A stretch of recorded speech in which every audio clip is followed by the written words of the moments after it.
le grand profit que l'on retire en se remémorant tout ce que Jésus a fait, souffert et dit durant sa vie.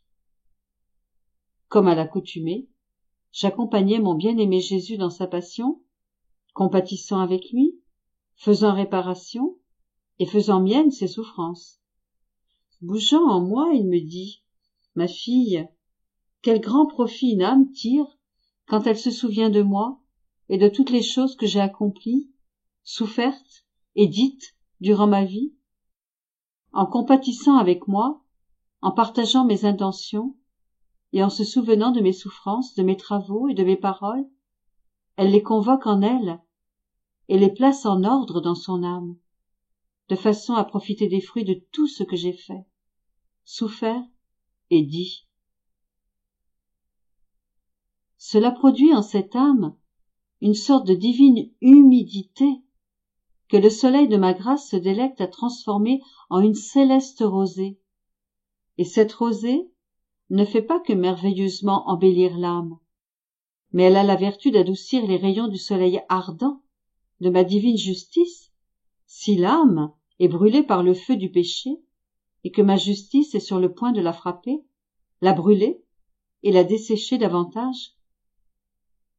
En adoucissant les rayons de ce soleil justicier, cette divine rosée met ses rayons à profit pour former une rosée bénéfique, afin que la créature ne soit pas frappée. Elle constitue elle-même une humidité vitale pour que l'âme ne se dessèche pas. Cela se passe comme dans la nature, lorsqu'après une journée de soleil brûlant, les plantes sont sur le point de se flétrir, une nuit humide suffit pour qu'elles se raffermissent d'une façon encore plus merveilleuse.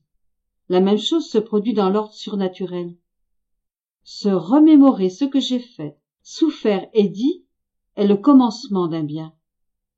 Ces rappels forment de petites gorgées pour l'âme, afin de lui redonner vie. Quand les choses sont oubliées, elles perdent leur attrait et leur vertu vitale pour l'âme. Ces rappels sont non seulement à l'origine de bien dans la vie, mais après la mort, ils sont une cause de gloire. N'as-tu pas vu combien ton confesseur décédé était dans la joie, en parlant des grâces que je t'ai données?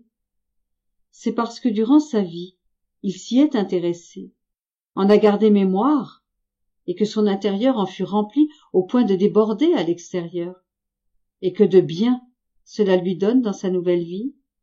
C'est pour lui comme une fontaine qui déborde pour le bien des autres. Par conséquent, plus l'âme se remémore mes grâces et mes leçons, plus la fontaine de mes biens se déverse en elle, au point qu'il y a débordement pour le bien des autres.